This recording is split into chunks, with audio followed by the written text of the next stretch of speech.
the title is of the podcast is fitting.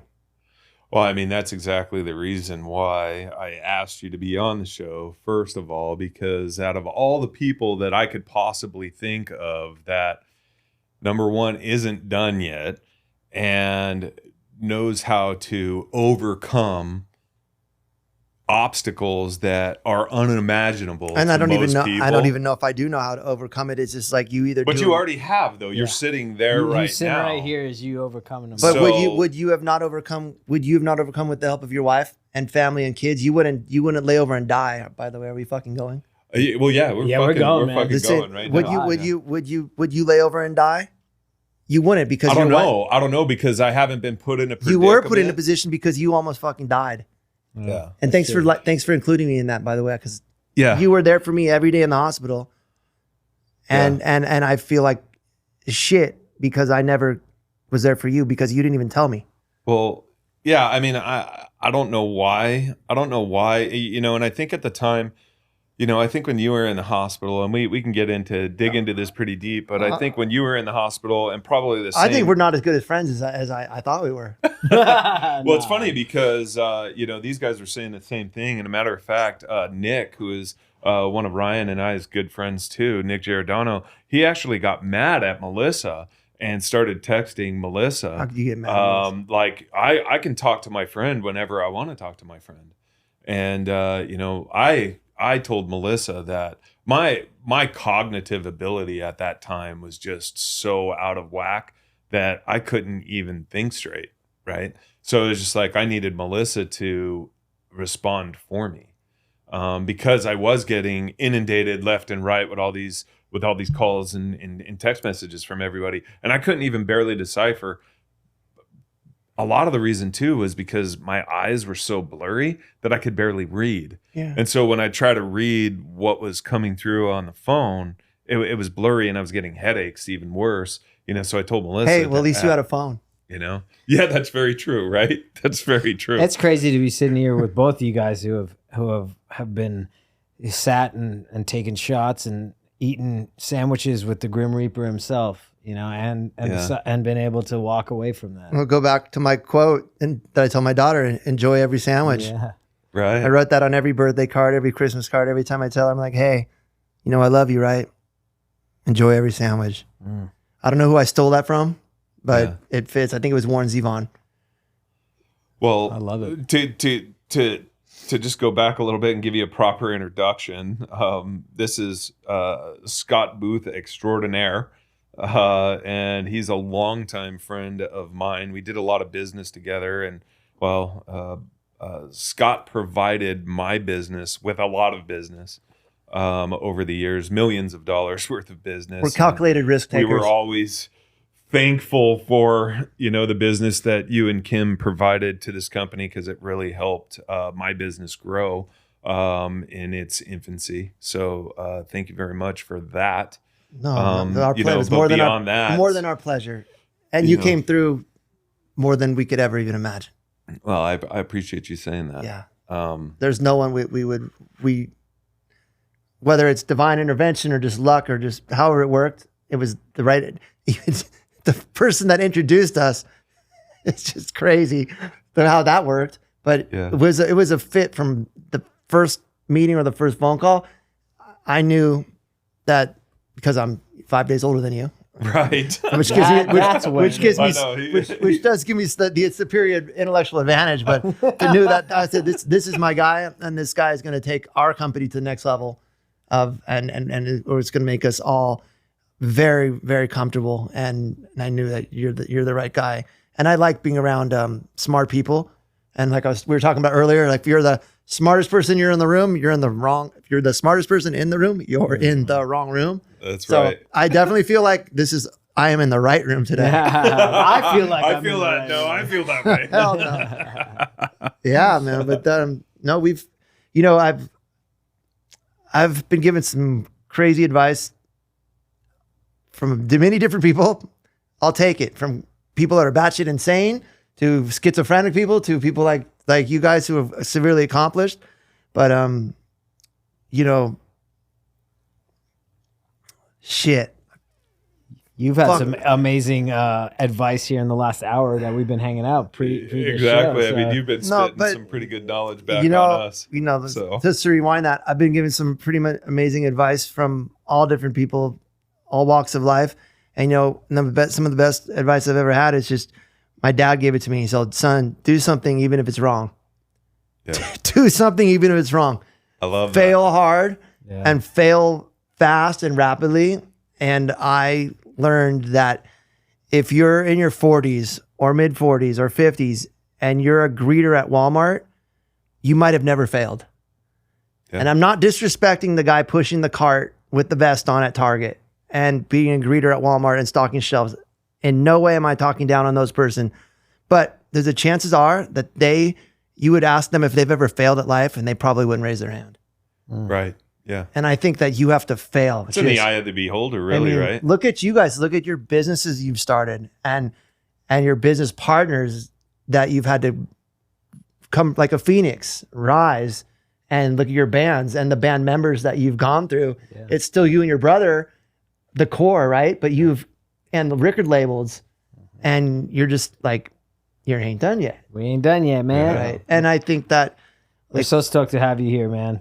We Well, I mean, really talk to us, Scott, about, talk to us about your beginnings, man, and where you started from, because I know a lot of your life history, but even talking in the green room before we came in here, I don't know even half of what I thought I knew. So, kind of go way back with us, take us back on that joyride back to when, in the 1840s, from Ireland came a family that settled in Montana Okay. that somehow ended up as gold miners, founding a small little town, and then ended up in Long Beach, California in 1908. So I think my daughter's 5th or 6th generation with the same junior high and LBC. high school as me. Yeah, the LBC. We all grew up there, thought we were little bad little shits and talking a lot of shit, and we're like, oh, we're from Long Beach, what's up? But as you expand and you travel the world, and I've been fortunate enough to go through being in aviation, being in the world of travel incentives, which we can touch on, and event marketing. I've been able to travel to 55 countries and make friends in a lot of countries. And I think that was testament to myself when I was in the hospital for a long time, 4 different hospitals, and 9 months. I had people from around the world coming to visit Japan, Jamaica, England, and that How did made you me meet feel- those people when you're traveling? And I know you're a world traveler, but how would you meet people that you couldn't speak the same language? Well, the Japanese one was easy because Tomoko came to my house when I was 11 years old to become an exchange student, yeah, and that's so right. she calls me her little brother. Uh-huh. Cool. And even still to this day, when I'm in Japan, she won't let me spend. I've never even spent money. I've never even held yen. Yeah. Yeah, I've stayed at their house, never even spent Japanese money. My daughter was just out in Japan. I made sure that she looked up both of my friends, and I said, don't let them pay for a friggin' thing. Yeah. And she said, well, I don't have time. I don't know if I'll have time to see Tomoko.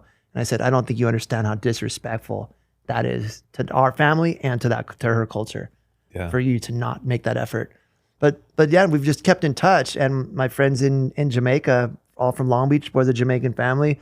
I went out there not knowing that they were actually in a hardcore born again Christian cult, Yeah. which was cool because it's something new to me. I mean, I was a baptized Catholic child, but we didn't practice. So I grew up, and then my cousin married a Jamaican girl. So I grew up I had this hardcore born again Christian cult family, arranged marriages, pooling your money, all kinds of just crazy bananas behind the scenes stuff that I could go into. And then I met Michael from England there, who was married to one of the people in the family, and he's like, Scott, mate, you gotta come to England. And I'm just like, I'm ready. Got on the plane when I was 20 years old, Okay. landed. He picked me up from Heathrow, and I had a 3-month unlimited Eurail pass, and I was gone for 9 months. 3 months in England, went over to Scotland, ended up in Ireland, in Belfast. Back in the day when I didn't know that these things called the Troubles, where there was armored personnel carriers out in front of the bar. I took my hoodie off and I had this cross around my neck, and the girl's like, oh, you got to take that off. This is a Catholic. This is a Protestant bar, and that's a Catholic symbol. I'm like, I'm from Long Beach. She's like, we don't give a fuck. Yeah. They'll bury you out in the street, man. Put that shit away. Really? So I ended up learning. You learn on the road, right? Travel. I've always said, when you graduate from high school, we should be giving our kids passports to a country they've never been, and send them. Give them an education. Give them a real life education. If you speak Spanish, send them to India. Yeah. If you're from Nepal, send them to Guatemala. I mean, just do something. Yeah, well, I was talking about that on one of the other podcasts I heard. we did too. Yeah, it inspired me. That's why I brought that up. Yeah. Traveling is huge. Yeah, Traveling. I've never really traveled too much outside of the country, outside of Mexico. It's when I because was a you work kid, too much. in Canada. It's because you're a workaholic. I've a toured lot the of it. States. Right. For the last decade, I've played every state multiple times. All right. But not much out of the. Out of the country. You need to delegate. Well, I mean, you guys have a lot of followers in Germany and France and England. I mean, you guys have a couple 100,000 followers, I believe. On It's such Spotify a shame and we those. haven't played Europe. Yeah, Well, you you guys will. need to play that. We're gonna make that happen. Yeah, hell yeah. Yeah. Hell yeah. Even if I have to buy the tickets, You're gonna buy the plane tickets? Yeah. I'll buy I'll rent the auditorium and I'll buy all the tickets for the fans. Nice. There you go. Yeah. All right, let's It'll do be a it. Scott's the new Self-funded. a manager. Yeah. self-funded tour. Hell yeah. Yeah, I'm not a manager. I'm a delegator. Oh, Nice. nice. Okay. Nice. Yeah, he does delegate pretty well. I've seen that. I've seen that. Tour action. manager. I love that. Yeah. Hell yeah. I delegate, but then I also double check their work because I don't trust anybody. Well, so you a lot of world travel and stuff when you were young. Do you have to have jobs out there? Did you have jobs while you were gone? What No, brought I you worked back at to the States. so Kind of get through that. So this is before my daughter was born, when I was 22 years old, right? So at 20, I opened the first yard house. Okay. I mean, I've worked since I was 12. Okay. It was started at a real estate, just a real estate office, licking mailers, folding things through the folding machine, sending them out, and What were you mailing? come let me buy your house, and come let us sell your house. Come to our seminar. Come listen to me speak about how the Tony Robbins of real estate was a Long Beach guy named Walter Sanford. Okay. And his kids went to my junior high and high school, and they're like, "Hey, you want to come work for my real estate company? We pay $3.25 an hour, and you get a time card." Yeah. And I did, and that was my first little job. And then I worked at Big E's Pizza for, I think, under the table, and I was delivering pizzas, which opens the world of shit you wouldn't believe going into other people's houses. Yeah. I remember I could tell you stories. Especially in California. Oh, I could tell you stories upon stories upon stories. I Long went, Beach in the 80s. dude. I went in the 90s, early 90s. I went in. yeah. I remember going to some motel room in like really crappy part of downtown Long Beach, and the guy writes. I go in. The guy opens the door. There is a naked woman in the bed with a video camera pointing onto the bed. And I said, "Here's your pizza." And he starts writing a check. I said, "Oh, I'm sorry. We don't take checks." He's all, "Jimmy will take one from me." Pulls out his badge. Friggin' LBPD. Nice. What kind of pizza did they order? Who knows? Shit, meat lovers. I don't know. Right? Yeah. Extra. Lovers. I don't know. I still remember the room smelled a little odd. I can tell you that. I don't know. I think it was rent by the hour room. Oh yeah. But we'll just leave it at that. But yeah. So I went from there to graduating, and I taught special ed, which is perfect for me because I fit right in. Yeah. I did the in all honesty, my brother had a daughter who was autistic, and she passed away in her early 20s. But I kind of had experience with that, and I was a volunteer in one of my classes in high school was special ed. Well, you still know how to sign really well, and stuff I'm not too, fluent right? in sign language, but my daughter's mom is she had spinal meningitis when she was 2 years old, Renee, and she became for the most part, without her hearing aids, she's pretty deaf. Yeah. So when we met, I would ask her. We met playing pool at Barney's Beanery on Santa Monica Boulevard off La Cienega and Santa Monica. Right when I returned from Europe, so to circle back to the Europe thing, went from Belfast, flew over to France, did 3 months unlimited Eurail pass, met tons of people up and down from France all the way to Sweden, made my way to Hungary, flew from Amsterdam to Turkey, and then met people that had just come from Israel, and they're like, "You got to go." And I was like, why? And then it's like, trust me.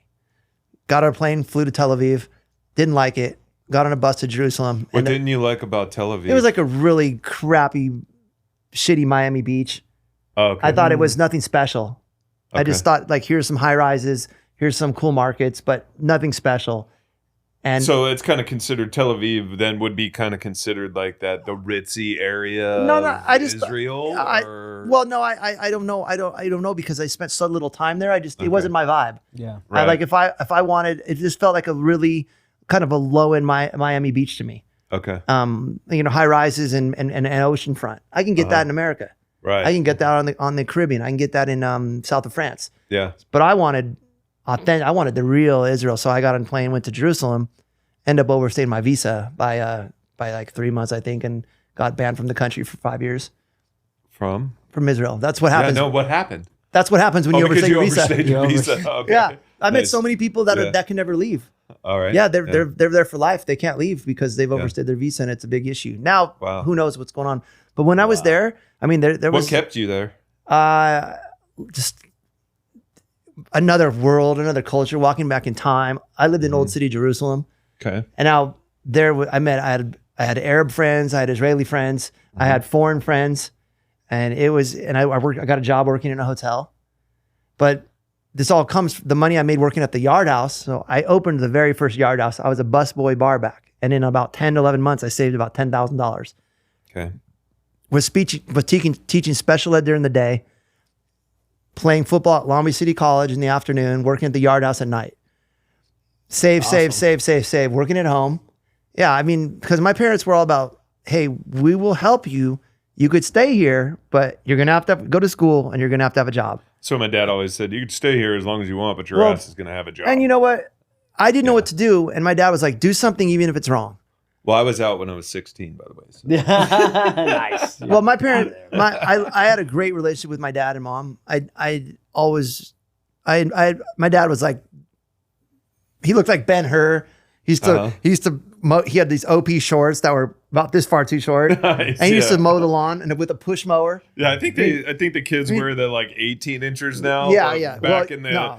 late 70s and 80s, it was like the 11 inchers. Yeah. Maybe. My dad, like, my you dad got would, gum showing most man. of the time. My dad would mow the lawn, no shirt, had these little tight, these orange OP shorts on Yeah. with the push mower. And my Yeah. friends would come up and they'd say, "Hey, Jim, what's going on?" He'd just say, "Don't get married, my man." Nice. Like good advice. Like, I remember one time these girls were jogging by, and my friends were all out talking to Jim.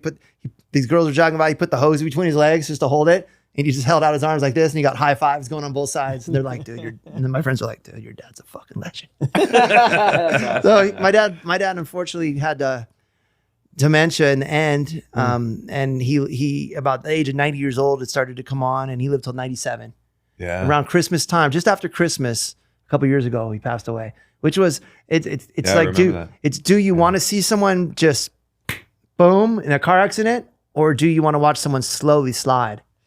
Yeah. And both of them are hard, Well, I know it was hard for you. very I hard, know it and was it's very hard for on my you. mom because she's taking care of me, Mhm. coming off a catastrophic accident. Yeah.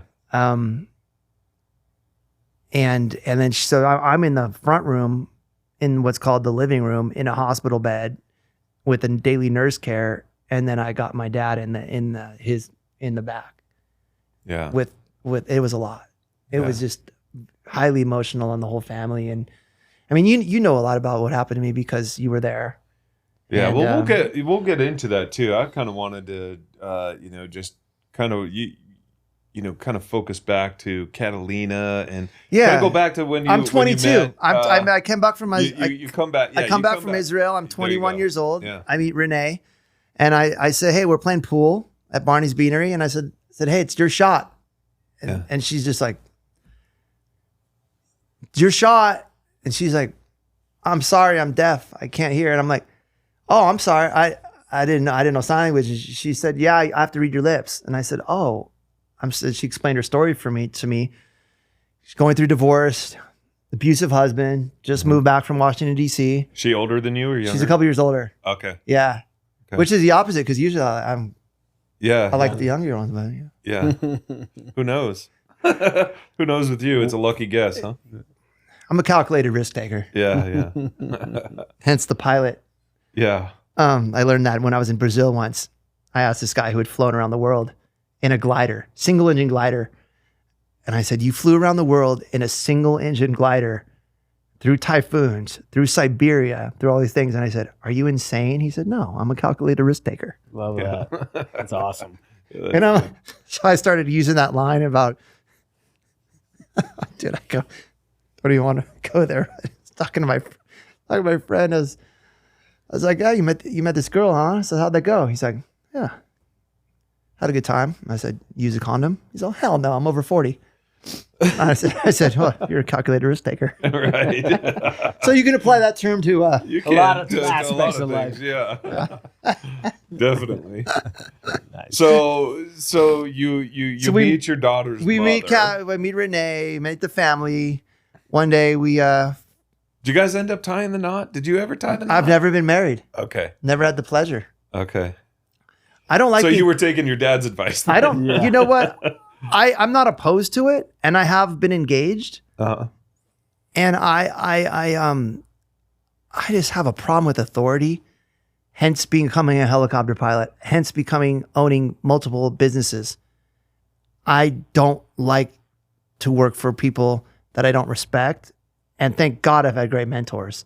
And going back to earlier, what we were talking about is some of the greatest advice I've ever been given by a guy named Jeff Edlin, who used to be the president of Papillon, where I used to work, Yeah. the helicopter company. His grandfather founded the company. His mom was the president. His cousin is now the president. He is in real estate now. He's left aviation. He loves deals, loves real estate deals, loves the hustle. He says, you can make every mistake in life. You can mess up everything in life except two things: who you marry and who you go into business with.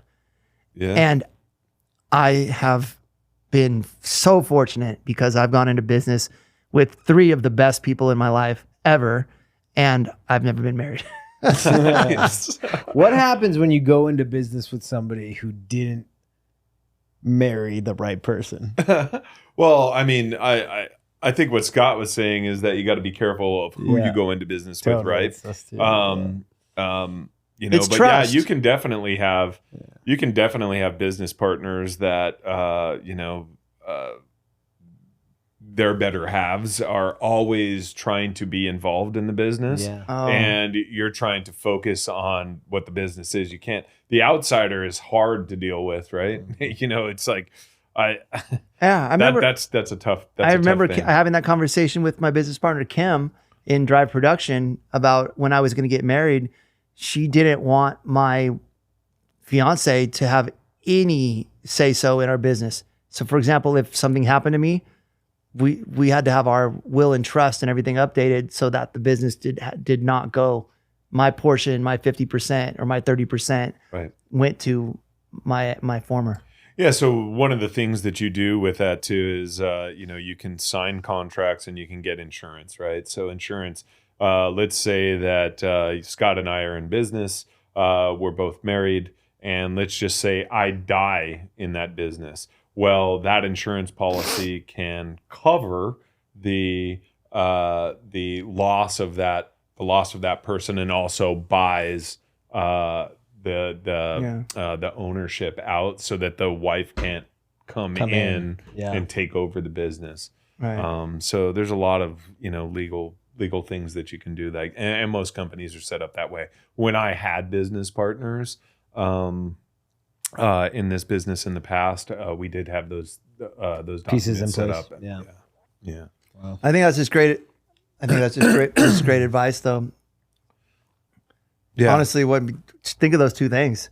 Yeah. That's it could be a bad situation. Yeah. I've Yeah, and it will literally tear a business apart. It'll put a business out of business, and fairly quickly too, especially when you have somebody who comes into a business and say they don't want the same things that you agreed with your business partners about, right? And they're like, well, I want to take money out of the business. Well, we're trying to grow the business, so we don't want to put any money out of the business. So a lot of those things have to be set in place. The amount of money the amount of profits. A lot of times they'll be like, okay, well, at the end of the year, once everything's all said and done and the taxes are paid, whatever profits are in the company, some of the contracts will state that 50% of that profit can stay in the business, 50% can be dispersed, or 25, 75, whatever everybody agrees upon. But you always want to keep some of that business in the business, some of that money in the business, so that the business can continue to operate and not, run into any harm. Young Especially entrepreneurs take note. Young What's that? entrepreneurs take note of this. Yeah.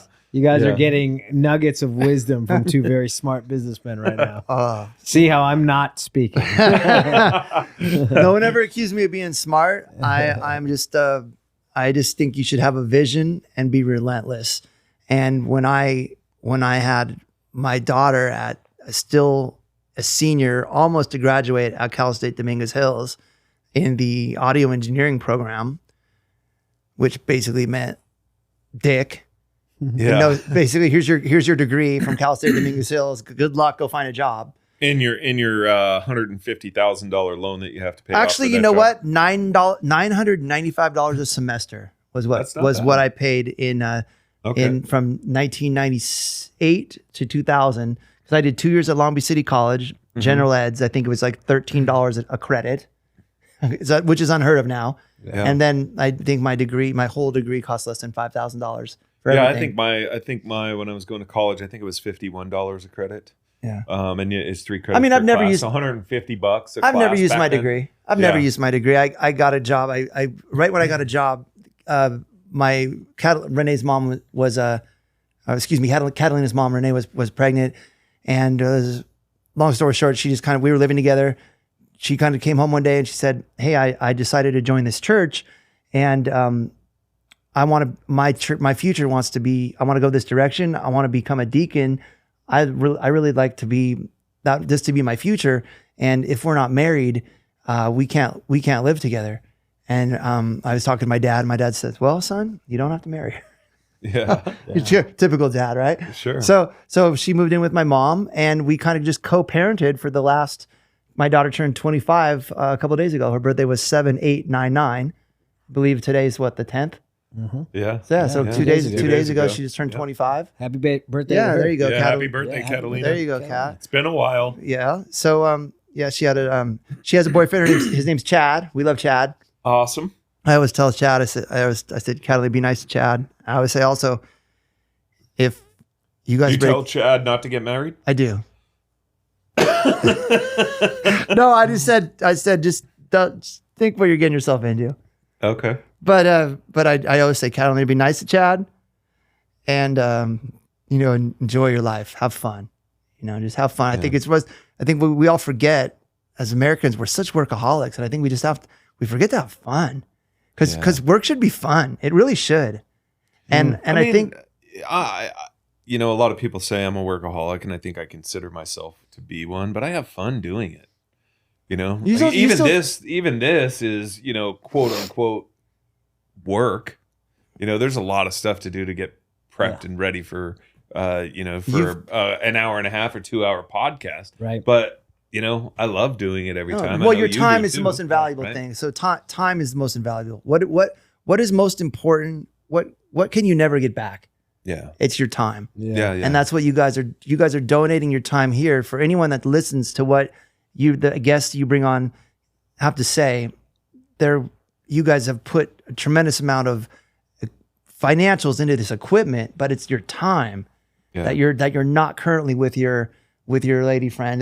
You're not with your family right now. You're here, and that's important. And I think that something we should all be conscious of is our significant others and our friends' time, and that's extremely valuable. I think that's 100%. I don't think I could have said that any better. And, I've learned that over the years too. It's, especially after all the hospital visits and everything that I was doing, a few years ago, my wife was like, "You're never here. You're always gone." If I wasn't doing the structure stuff, I was managing bands, and if I wasn't managing bands, I was figuring something else. Is it out an addiction? It's an addiction. Is it an It's addiction? I was going to It ask is. you, is it addiction? Because It is. I feel since I've been hurt, I lost my ability to travel by myself. I've only been out of the country. Before I got hurt, I've been to 55 countries. Since I've been hurt, I went to Japan with someone. My first time out of the country was by myself, was in November, and I went to England, and I was able to I went to Washington, D.C., met Catalina there because she was going to go by herself. And I was just like, no, you're not.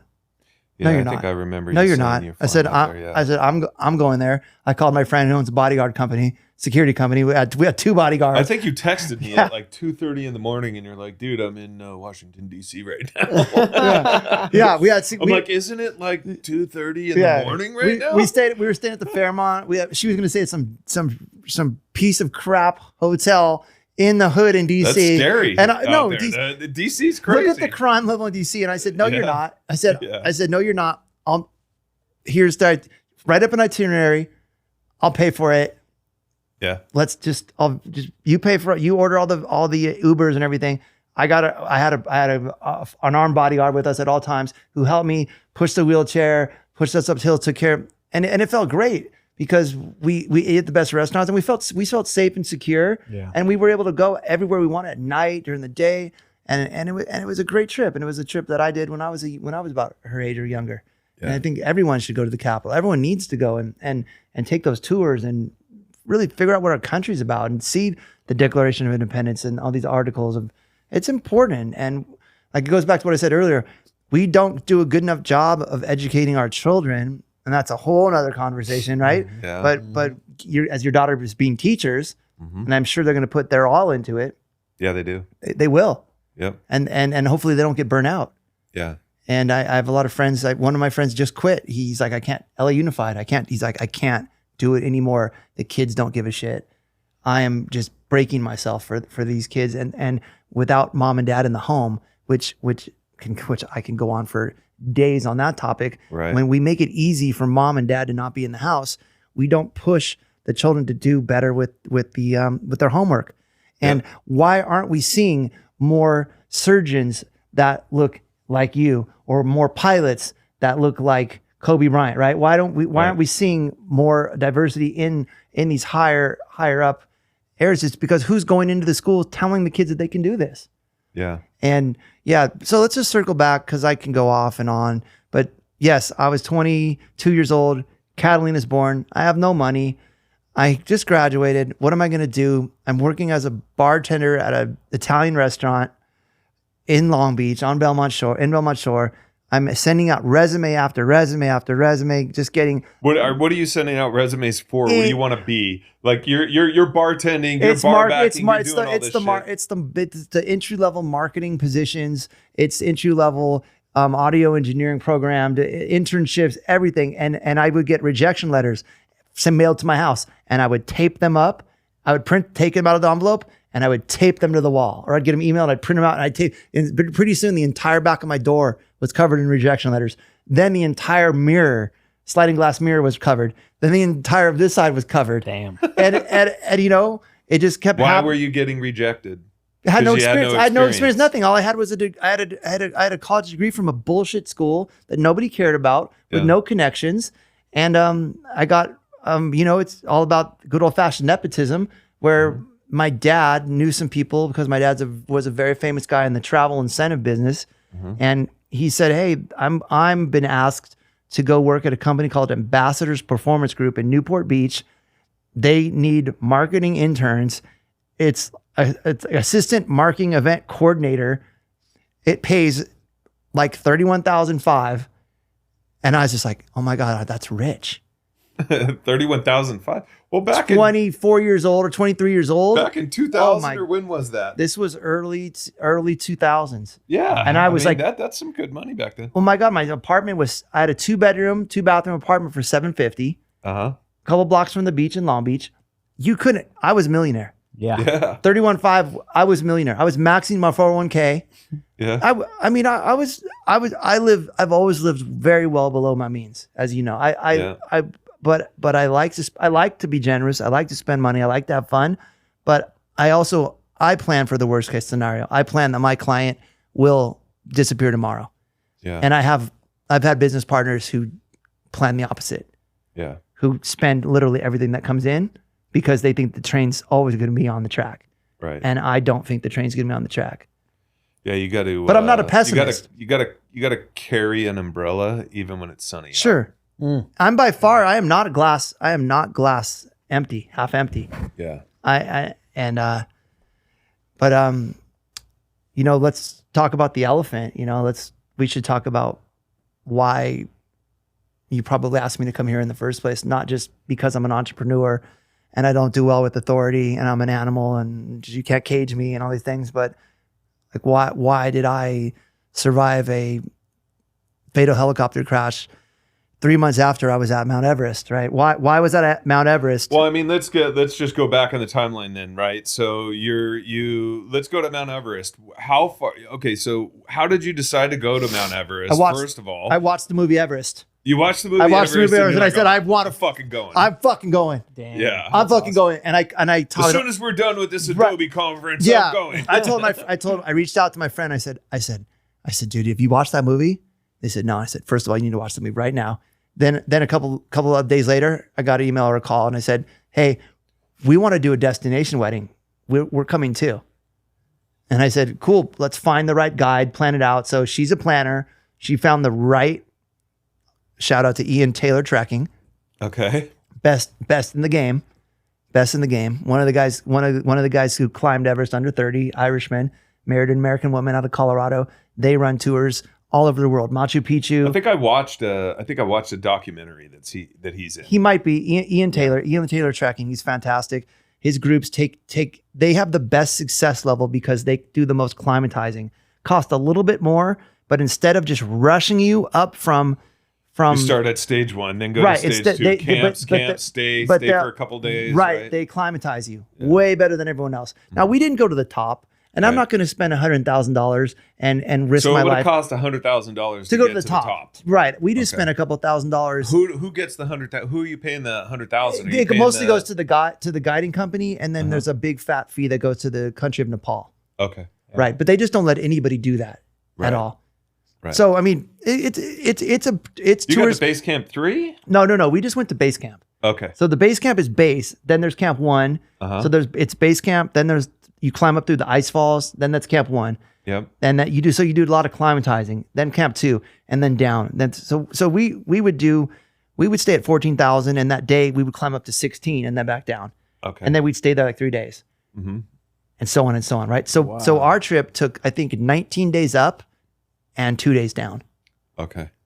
We were flying on the way down. Yeah. But on the way up, it was just pace. 1 foot after the other, just breathe. And they were laughing at me because I was smoking cigarettes. Oh, shit. On the trail. Really? And the Sherpas were just like, dude, I don't even remember you ever smoking before. Yeah, it was a phase. Nice. Okay. Yeah. Only on Everest. Yeah. Only on Everest. When you need oxygen. It literally was on. Yeah, so we helicoptered up, okay, which was cool because which was actually funny because I had more hours. I had like 1,000 more hours in type of aircraft than the pilot that was flying us up to get us up this is my first flight to our first spot. And he let me sit up front next to him, and I'm just kind of watching his controls, and I'm just like, I probably would have put a little more left pedal right there. Nice. Oh, like a typical guitarist. Yeah, right. Well, I'm more of a collector of guitars than a guitarist, even though I've been playing since I was about 4. That's bullshit. I've seen him play. Yeah, I'm on this John Mayer trip right now. Honestly, I'll admit it. I've been, dude, you were playing John Mayer back in 17, bro. Hey, it's my crush. Yeah. Well, I remember when I met you. It was at that when you had the Rockstar booth, the big. Oh yeah. And you came over because my brother and I were playing like acoustic. Yeah. And you came in, and I'm pretty sure you fiddled around that day, and you could quickly know if someone can play or not play. And I was like, okay, yeah, John is right. This guy. Yeah. Well, I think the first time he started messing around with the guitar, he's like, I could play it. And I was like, oh, okay, well, I put this song on and it was by you guys. And he just like plucking around for a second. And he's like, oh, then all of a sudden he's just playing it. Yeah. I'm like, all right, what a dick. Well, I have a good ear. Yeah. Other than that, I'm actually one of my friends recently. This is great. I'm texting with him. His name's John. I'm texting him. I'm like, hey, what's up? Do you want to come over? He's like, my girlfriend just broke up with me. And I said, perfect time. I said, come over, dude. I said, come over. He's like, are you sure? I said, dude, come over. He comes over, we're having a beer. Then all of a sudden a beer turns into a couple cocktails. And he's sitting there and I said, you know what?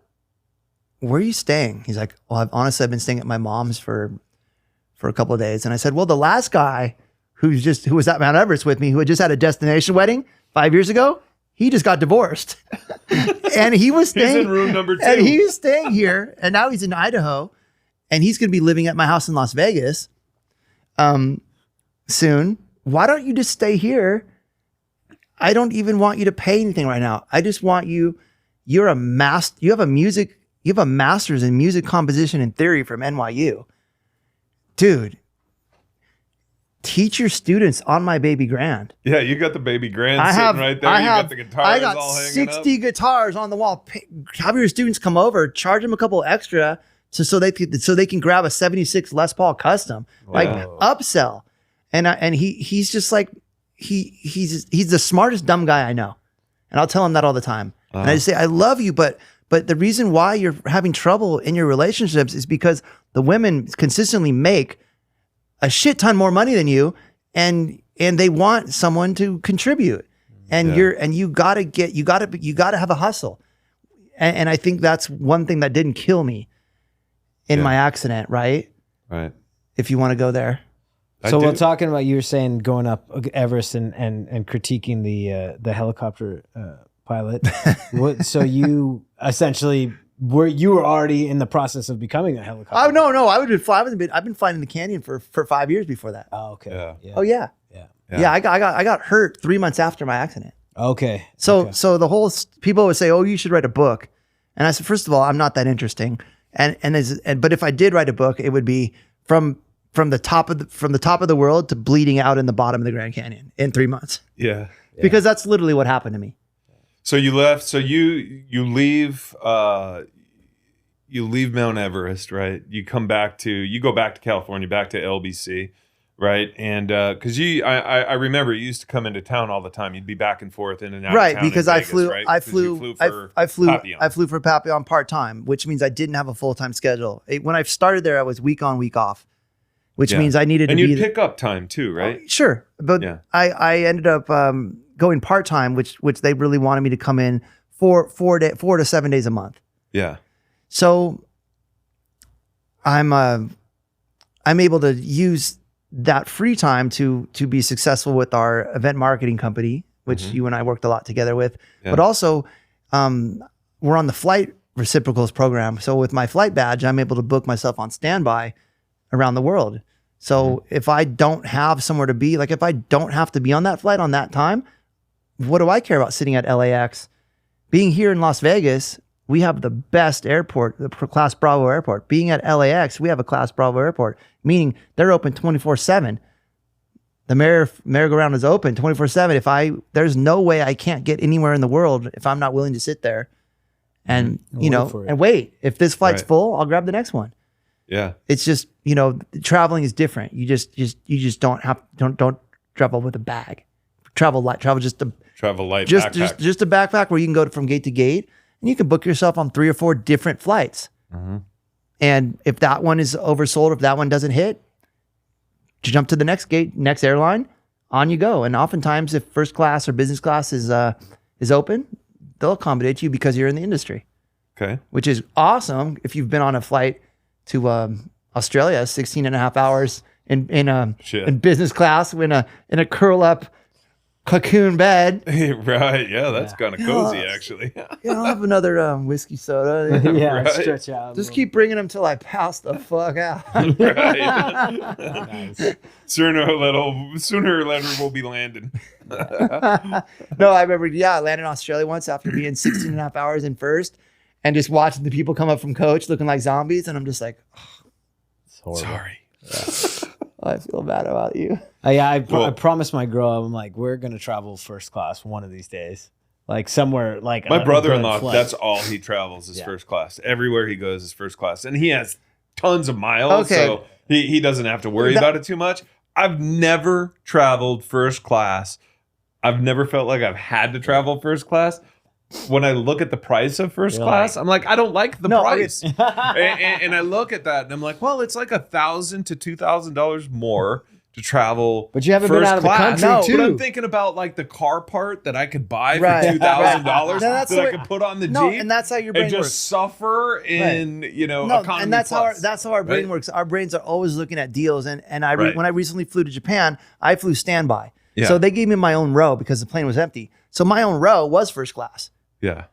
because I was able to stretch out, and because of my because of my prosthetics, Yeah. where I'm able to actually unclip my metal, Yeah. I'm able to make myself very small. Yeah, you do. So You I- get to so grow up I- pretty I- easy. I have See, a- there's bennies to There- this thing, dude. so We're I going mean, to get into that. So I'm flying to Japan for $100. Right. Paul, my business partner, is on a $5,000 ticket up front, which is coming out of our expenses. Yeah. You know, he's also Yeah. staying in a very expensive hotel, and I'm staying in a different one in a different part of Tokyo because I like dirty Yeah. with class. Okay. You know, I mean, I'm not. There's never gonna be little animals going across the floor of a room I'm in. Yeah. But I like the more divey spots, if you will. Yeah. Yeah. I like dive bars. Yeah. Yeah. I'm a dive bar guy. You're not I'm a not big- a you're club not- guy. you know what? I'm a dive bar guy with a badass band that nobody's ever heard Yeah. of and they're tucked in the back corner Yeah. that are playing and the sound sucks. Right? But they're so good that it doesn't matter that the sound sucks. That's me. Well, once I've seen the Sphere, once I've seen shows at the Sphere, I really can't. It's hard for me to want to ever go to another. Yeah. After seeing what Dead and Company, the remnants of the Grateful Dead, have done with just the graphics alone at the Sphere is mind blowing, and it makes me never want to see. It'd be very hard to see a show again in the Hollywood Bowl or something where you're really struggling to get that sound. And I don't know. Every show that I've seen at Hollywood Bowl, I've just loved Badass. it. It I've is- just loved yes. it. But Yeah. after the Sphere, I do know what Scott's Dodgers. saying. That's okay. That's Dodgers pretty Stadium, crazy. LA Coliseum. Are they a sponsor? What, you guys are plugging the Sphere? The man. Well, yes, John. Sphere, if you'd like to be Yes. a sponsor, please let us know. Well, you know, John Mayer is actually playing there this Friday night. Oh, nice. No, I actually have tickets the 12th, which is my dad's 100th birthday. Oh, cool. So I'm going Right on. I'm going to the again. Which is my fifth trip to this fair, Okay. and then I have a show tickets on the 1st and the 12th, the 10th, which is the last show of the residency. Well, I can't say that the Life by Music Otherwise show on the 9th is going to be I'm gonna similar, come to that, but actually. it'll be an acoustic No. stripped out. You'll see both sides of the spectrum. I'm actually Yeah. I'm actually going to be in town, and I want to come to that. So Awesome. I'm going to make Awesome. that happen. Right on, 100%. man. Yeah. Just text me. Yeah, Come we'll on. get you in. Come on. So I know a guy. I know a guy. I know a guy that might can know get a you guy into that too. show. Oh man. Yeah. Well, it's all for charity, Well, right? you know, let's go back to let's go back to the day. Let's go back to the day, right? Talk to us about the day, you know, and let's bring this story in and let's get it over with too, so that we can move on past it. Yeah. Right. Absolutely. How was the day? What, you know, how'd that day start? Did you fly in from LBM or LBC? I believe I drove the day before Okay. on a Friday, because just to really set it up right is my girlfriend at the time was living in San Diego. Her brother died in a car accident on January 23rd, 2017. I get this call at 5 a.m. that says my brother's dead. I said, Yeah. okay, don't move wherever you are. I'll be right there. I get on the 7 a.m. flight on Delta, land in San Diego, find out where she is. She's at the tow yard, the junkyard, covered in her brother's blood, going through his car. I thought I said, stay where you are. I stayed there about 6 days or so in the same clothes. I ended up taking the train back to Long Beach, and then my aunt had passed away. I went to did her funeral. That wasn't unexpected. Then I had a car in Long Beach, and I believe I drove. I don't think I flew, and that was on a Friday, and then I was scheduled to fly 3 flights on Saturday out of Boulder City. I believe the first one was at 11, so I got there at 10 a.m. You're supposed to be there an hour first, and the first one was a landing tour, so I got my passengers, flew to the canyon, landed, let them out, served them their boxes of goodies and their champagne, got them back in, flew them home. That's a half hour out there, about 20 minutes, half hour back. The second flight of the day was a air tour. So you go out there and you don't land. You just go into the canyon and you big circle and you come back. The third flight was was sunset landing, and the same thing, just flew out, was coming into land and set up a nice approach, something I did I believe we discovered I've flown over 1,000 flights to the canyon. Okay. Had a couple thousand hours in the aircraft, and it was almost my 600th landing time landing there. Wow. So think about the amount of hours and time in that aircraft of what you've done, and it was something I was very good at. And I think that hits that 10,000 hour rule, right? I mean, like 10,000 hour rule Like a master. is like a master. Well, I definitely don't have 10,000 hours in the aircraft, but I have a couple thousand hours of type in that exact model, and many hundreds of landings at that site, and many thousands of hours in the canyon. I mean, and what about studying and all of those Sure, things? sure, and and understanding the parts and how they work and all of those kind of things. When you add all of that stuff up, Right. I would think you would consider yourself an expert, right? I mean, we all knew what we were doing out there, and I was one of the more senior people. I've been there for 5 years. Okay. You know, and I've flown many parts around the world. I've flown twice to Brazil, through the Caribbean, through the coast of South America, all the way down to Brazil, you know, taking 3 weeks of aircraft flying, all different airspaces, all different types of weather, multiple different aircraft. So just like I said in another interview someone did with me, it was a normal day, a normal flight until it wasn't. I just come in to land, set up a nice approach, and what we determined was our aircraft was hit with a catastrophic wind shear event, low level wind shear, and it took away the tail rotor authority, and which caused the aircraft to spin out of control. And although we were still able to get the aircraft down on its skids, because the aircraft didn't have a crash resistant fuel tank in it. Think of a bladder. Think of this phone as the fuel tank, and then think of my hands as the bladder. Mm-hmm. So the bladder would be. What kind of helicopter was it? It was an Airbus B4, I believe. Alex, can you pull up an Airbus B4? Yes, an EC-130 B4. EC-130? Yeah, EC-130 B4. You can even pull up, if you feel like it, you can type in Papillon Grand Canyon helicopter accident, and that would show on the screen if anyone's interested. I'm not gonna look at it personally. I'll keep looking at you guys, but you can see I've seen it before, and you can see what we went through, and you could see the aircraft on fire, because what happened was, since the aircraft didn't have a crash resistant fuel tank bladder in it, the aircraft tank ruptured, and we caught on fire. And I don't remember anything of the aircraft other than of the incident, other than waking up 50 yards over here or 50 feet over here, and the aircraft being over there completely on fire, with one of the girls, I believe her name was Jenny, who was in the accident, screaming for her boyfriend, screaming his name, and his name was Jonathan, and she was screaming his name, and he was stuck in there on fire. Mm-hmm. And I believe that 5 people died. I don't know how many people died at the scene. I think 3, and then 2 in the hospital.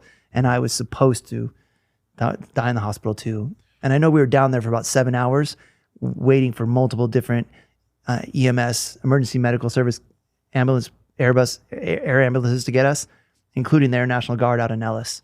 There's a little, and I don't know if I ever told you this, Scott. I think that I did, but it's weird because I believe that that helicopter went down around 4:45 in the afternoon. Around 5 o'clock.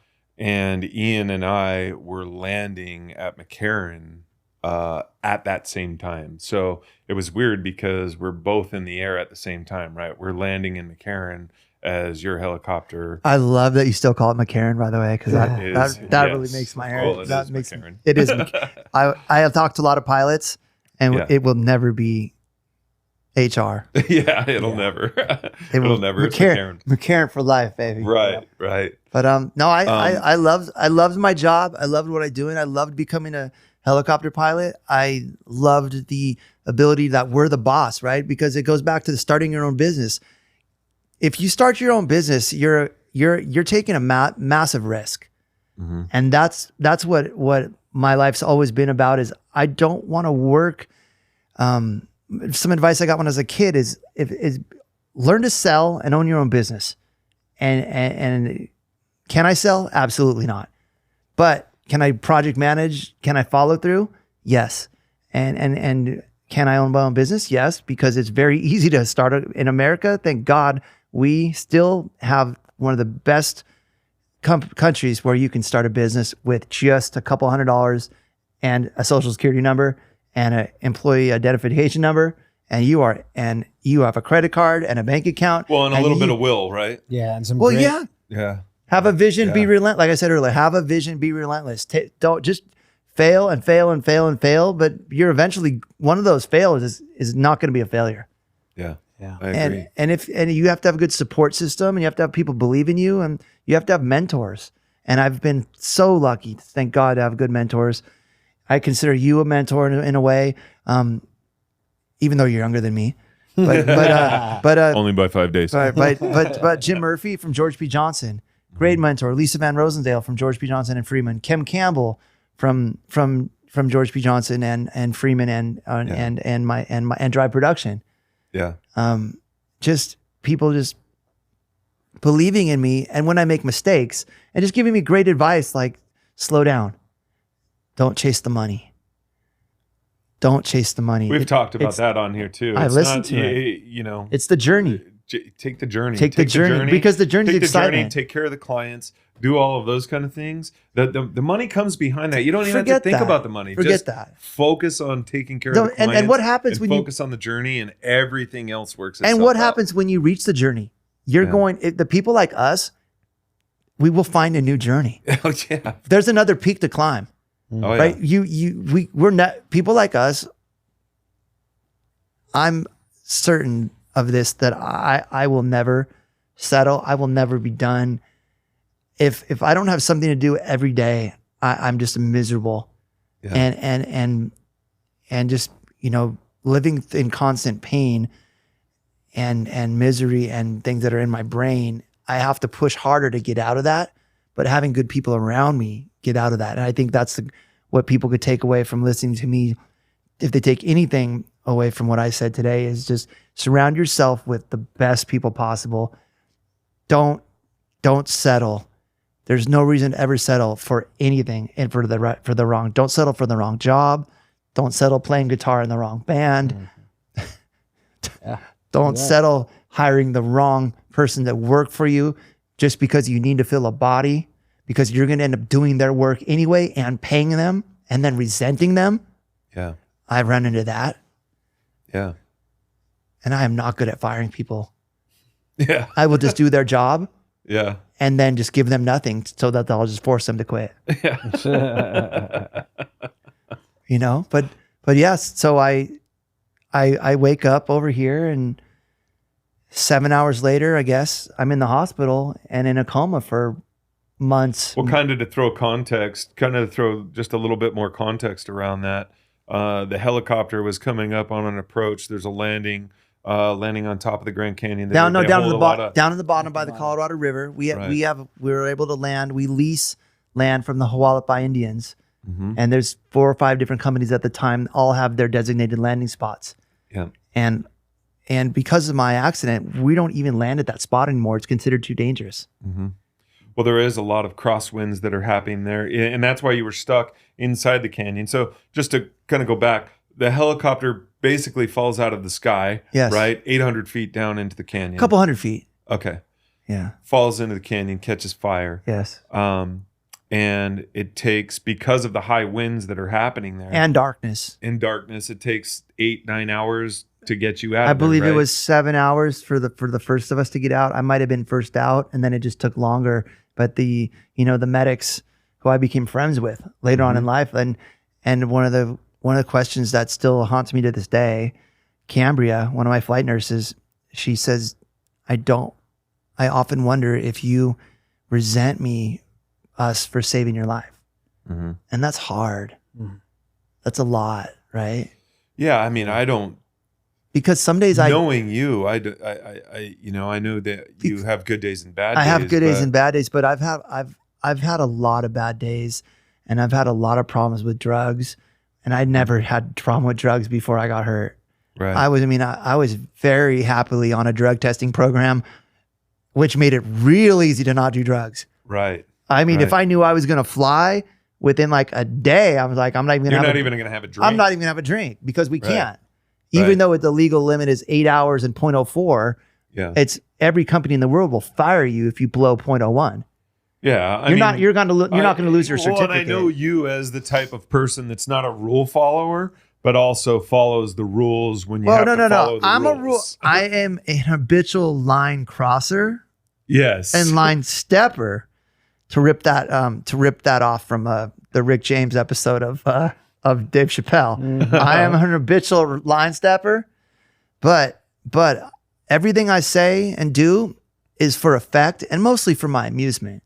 Yeah. And as we were talking about earlier, people having opinions of me. A lot of them are good. Yeah. Some of them are interesting. But I know when I was in the hospital for 9 months, I was never alone one day. Yeah. Not one day. Whether you were there, Yeah. he was there playing music to me, Yep. which was just, don't make me cry. But That's things the like, first time I ever sang to somebody. Yeah. That wasn't like That was. a girlfriend or my parents, and without my brother. You're the first guy I ever. well, it was cracked the voice it was an honor, and I was very happy to go back to that hospital years later and talk to them and tell them how important it was that happened, and that how upset I was that they tried to kick people out of my room when people were just there trying to cheer me up and give me a little bit of love. Yeah. Yeah. And there was a lot of rules that, especially with you in intensive care. And, there was a lot of things that it was hard for me to be there when, like, they would take you to do the cleaning. Oh yeah. That was very, we call it wound care. Whew, that was very, very difficult. And it was the audible of that cleaning that was very, very difficult to. Well, yeah, they shoot you up with they give you what they consider a pretty good amount of fentanyl and a pretty good amount of morphine, but none of that even scratches the surface of when they're scraping your skin and all that stuff. Because like your surgeon said last week or whenever that podcast was, you're robbing Peter to pay Paul. So my back was fairly not burned, but my complete lower from here down was, and they had to take the skin from the back to do the grafts, right? And I don't know if you want to look at what skin grafts look like, but that's one of the surgeons that works here in Beverly Hills. That's a good, really good. I think you'd have to pull up more. So yeah, that's a really good look at what skin grafts look like.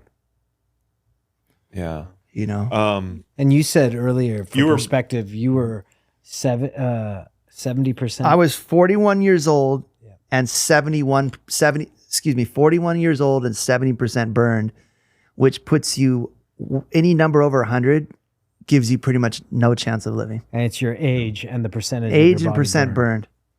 Yeah. So we were talking earlier, Christina, who was one of the doctors that was at UMC that night when you arrived. It was weird that it just worked out that the person that was in charge of Otherwise's lighting, his fiance was a medical doctor for the emergency room that was there that night when you arrived. And one of the pilots that I work with, Jim McCourt, his brother is one of the head of trauma doctors there. Okay. So there's a lot of stories that I got post hospital from a lot of people that knew what was going on. And these people saved my life by making decisions when other doctors were probably said, this guy's got no chance. Yeah. And even my nurse friends that came from Long Beach drove out there, and she's an ER trauma nurse for 25 years. And she kind of told my mom, she said, you have to prepare that he's not going to make it. Yeah. When I first arrived I've never been to the hospital where somebody was in a really traumatic accident before that. Neither have I. So as I walked in, as I walked into the hospital, I didn't know what to expect. And I think we sat there a couple hours before they let us back. Kim and I think arrived roughly the same time, if I remember correctly. Mm-hmm. But it's all kind of hazy, you know, because it was, you know, it was pretty. You know what Kim told me later? What's that? She said, I had no idea how many friends you had. Yeah. And I said, Kim, what did you think? Everyone thinks I'm an asshole just because we're in business. Just because we're in business together, Right. I have to be aggressive in business sometimes. I mean, if everybody loves you, you're going to be a miserable person and you're going to be broke. Yeah, that's true. You know, you gotta- there's a lot of tough decisions that you have to make in business that people may not find. They might not be happy about. I do my but best. at the end of the day, I think you know, a lot of people understand. Look, if right? we're both unhappy in a deal, as we talked about earlier, if we both walk out of the room just a tiny bit unhappy, that is a successful negotiation. Hold on. We were talking about this earlier, you know. Yeah, it's so interesting. I love that. Scott, one of the first deals that Scott and I were working out, I brought him up to the conference room upstairs in our old office, and I just told him, I said, listen, we're going to draw it out on the whiteboard here, right? And it's just like slashes, slash, slash, slash, slash, and cross through for 5, right? And by the time we walk out of here, we're going to be even on both sides. You're going to win some. I'm going to win some. I'm going to lose some. You're going to lose some. But we're going to walk out of here 50-50, and we're going to have this deal done. And by the time we walked out, we were 50-50 hashes on the board, and we were like, you're happy, I'm happy, we're good to go, right? So what deal? So what? Just for everybody listening, what was that deal? What did that entail? What were you guys? It was an event that we were doing That was for a company that user was Scott's conference. clients. It was a user conference. Yep. It was one of Scott's clients, and they were subcontracting us basically to do a lot of the work for them. And you know, there was numbers that had to be agreed upon because their client had budgets that had to be met, and they're hired by that client to make sure and ensure that they meet the budget, right? So that was what Scott's job was, is to make sure he took care of his client. And the same negotiation is going on with. I mean, I have on a show like that, I have 70 vendors. John is one of 70, probably one of the more highest paid ones besides the production company. Right. We're talking in $8 to $10 million budgets, which is fairly for a 3,000 to 5,000 person user conference. That's a great budget. That doesn't even include what the client is spending with the hotel. Right. I mean, because you're looking at hundreds, thousands of dollars more in food and beverage spend. Where I mean, a gallon of coffee at the Wynn is like $115, Right. plus tax, plus service charge. Yeah. Right. A gallon Plus of coffee. somebody has to deliver it and take it back. So we're negotiating. Our job is to help them find the best space in the city. And reason why Orlando and Las Vegas are such big event spaces is because the labor is the best price. The lift, which is airfare, is the best price. And the rooming rate is the best price. So you have the best cost on labor, the best cost on airfare, and the best cost on housing. And that's why Las Vegas and Orlando get the most conferences. And that's why New York, Chicago, and San Francisco don't. Yeah. Because you're going to spend, I don't know, but it's going to be multi percentages more to do an event in one of those cities that I just named. We have offices in Chicago, and the labor rates in Chicago versus Las Vegas is about 65 to 75% more. What's straight time? Than what it right is. now, what's straight time Chicago versus straight time Las Vegas? Straight time in Las Vegas right now on average for union employees out on the show floor is roughly like $155 an hour. And in Chicago would be more like $235 to $250. If you go to New York City, labor rates in New York City are $400 an hour. And we're just talking like a general labor guy. Wow. Right. So what's the advantage of even doing events there? Yeah. The location is the only advantage really. Yeah. Yeah.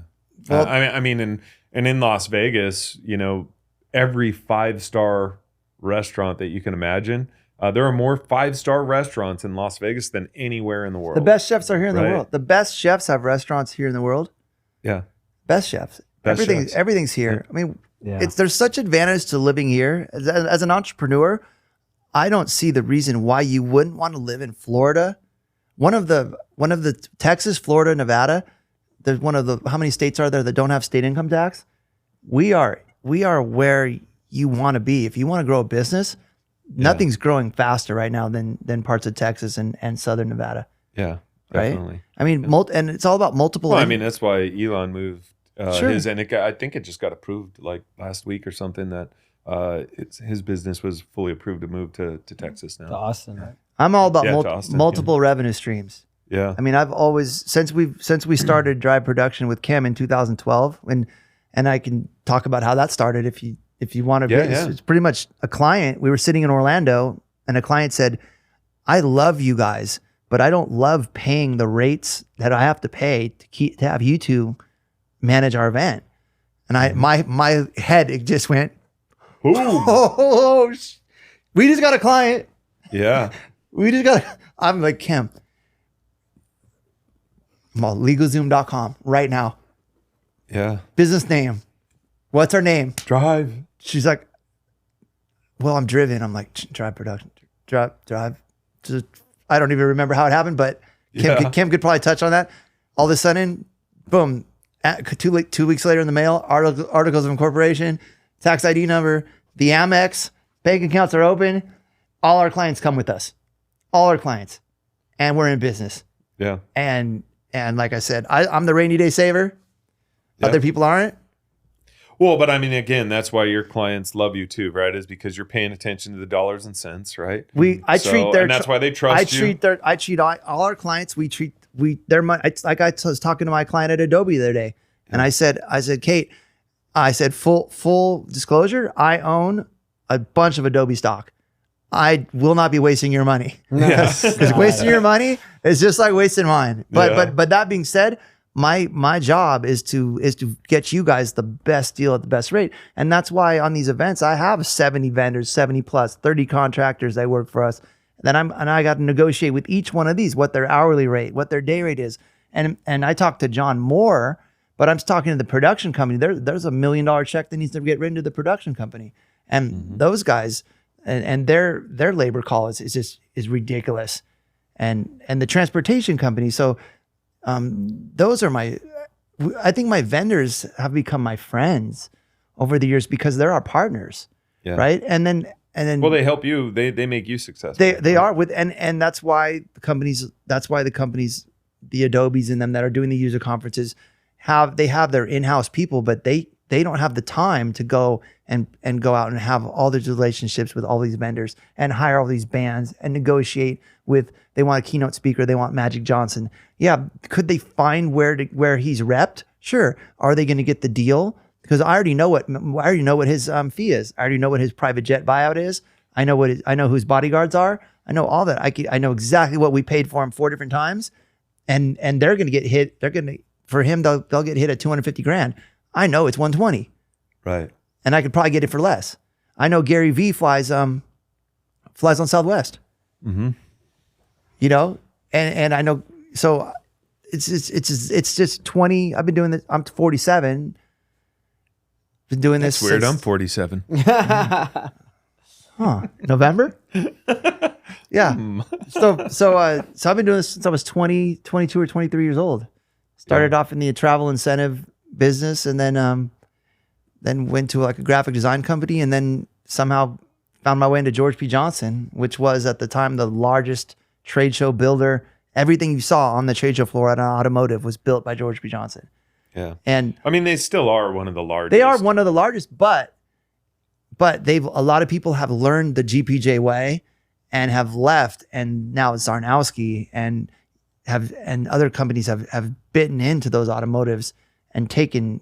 I mean, when you lose Toyota. Thanks for mentioning all my competitors on the podcast. But do you make a superior product of them? Yes. I mean, some would argue, but I think that the majority of those companies that you're mentioning make a great product. You know what they do, but it's relationship based. It really comes down to the service on the show floor. Are you going to get the service? Because there's a lot of great builders out there, but are those builders going to be able to take care of you out on the show floor when it matters? So sure, and there's huge differences. Look, I knew companies that were telling their clients they were building on straight time, they were building on double time, and they were billing double time. And I know for a fact they were building on straight time. Yeah. And when they got audited, they lost business. They lost their jobs, as they should, because that's fraud. Definitely. Yeah. My friend Greg ran the Toyota account. He ran a $60 million account at George P. They fired him. Guess where Toyota went? They're not a GPJ anymore. Right. And he said that. Yeah. And he was, goddamn, he's right. Yeah. He cultivated that business. And he's one of my mentors too. He worked for my dad. He's an older gentleman, right? He's a little older. Yeah. Not much, but he worked for my dad. Mm-hmm. Greg told me, he said, here's how he really cultivated that account is he nurtured his relationship with the purchasing department, where people were kind of focused on the marketing spend, and he went where the purchasing, where the people that really controlled where the spend was, he took them out a lot, and he became very tight with them. And once you have purchasing in your pocket, that's it. Like you will never have to wait for those checks. Those will come like clockwork. Yeah. And I think that's a great thing to know. And also to touch on is multiple revenue streams is very important. And that's what I've learned somewhat the hard way too, but with my aircraft business, I don't know how far we want to get into that, but that's something I've had. However far you want to go. Yeah. That's while we had the production industry company and I was flying. So I'm getting a wage flying, which wasn't a lot, but it felt good to get. If you were working full time as a pilot flying a helicopter, could you make a living and raise a family? Easily now it's a 6-figure job, easily. Okay. Easily now, because there's such a huge pilot shortage in helicopters. Okay. Huge. And there's a pilot shortage worldwide. Oh, wow. Yeah. Okay. I was not aware of that. Oh my God. Yeah. And in fact, I know that my old company is paying double to triple the day rate of what they used to pay when I worked there. Really? Wow. Yeah. Just because there's not enough pilots going through flight school. Mm-hmm. There's not enough people going to the high schools saying. So, I mean, Papillon is a tourism company. Has tourism increased? It's tripled? Coming back. It's coming back. It's coming back. Yeah. Okay. Yeah. Okay. They're one of the world's largest tour operators. To just go back on the story a little bit, the vessel that you were flying did not have a proper safety equant in it. It wasn't law at the time. Right. It is law now. They were using, I don't believe it's law. I can't really go too far into it. I just know that they were using a type certificate from the 1970s on a modern day tour aircraft. So they were getting it approved by the FAA. So they weren't breaking any rules by not having these crash resistant fuel tanks in it. Even though for the Army, all the military aircraft had them that they were making for the military, but they just weren't making for the civilians yet. And this is a bladder that holds the gasoline or allows the gasoline to stay intact. Right. It won't leak out. If the vessel crashes. Correct. Right. Right. So that it doesn't explode. Right. Right. And there was an accident not too long ago, maybe a year ago, with an aircraft out at Boulder City Airport that had a very hard landing and it had crashers and fuel tanks. Everyone was okay. The pilot broke some bones and things like that, but no rupture of the fuel tank. And to Papillon's credit, I believe I know this actually for a fact, they've retrofitted their entire fleet. And I believe so is Maverick out here in the canyon. And I think that the entire fleet worldwide might have been retrofitted because of what happened to me. What happened to me and my passengers. Right. No, I remember that was part of the story. That's why I wanted you to bring that up. That they are retrofitting these aircraft to make them safer so that things that happen like that it's just very won't happen it's again, just very right? interesting that you develop an aircraft for tourism, strictly for tourism, and you're using a type certificate from the 70s to skirt getting around having to update a fuel system. Right. That's from my understanding of what was going on, but I don't know if these fuel tanks were even available in the civilian market until what happened to me. So I really honestly don't know the facts behind this thing, and I've kind of tried to just stay out of it. I know there was so many just legality issues going back and forth because of it's no fun when you get slapped with some subpoenas and the FAA and the NTSB comes to your hospital bed and sits there for hours. I remember and that. hours. I remember them wanting to come in and do interviews. That's I remember crazy, them man. wanting to come in and interview. And I remember your mom telling them that they can't come in right now. And this was just, shortly after you woke up. Well, you were asleep for a while. Yeah. But I've just always loved aviation, and I always will. I haven't been in a helicopter since. It's been over 6 years. I've owned several.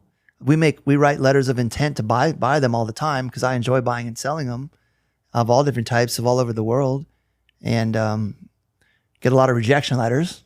yeah. Or a lot of FUs. Because you like deals. Who doesn't like?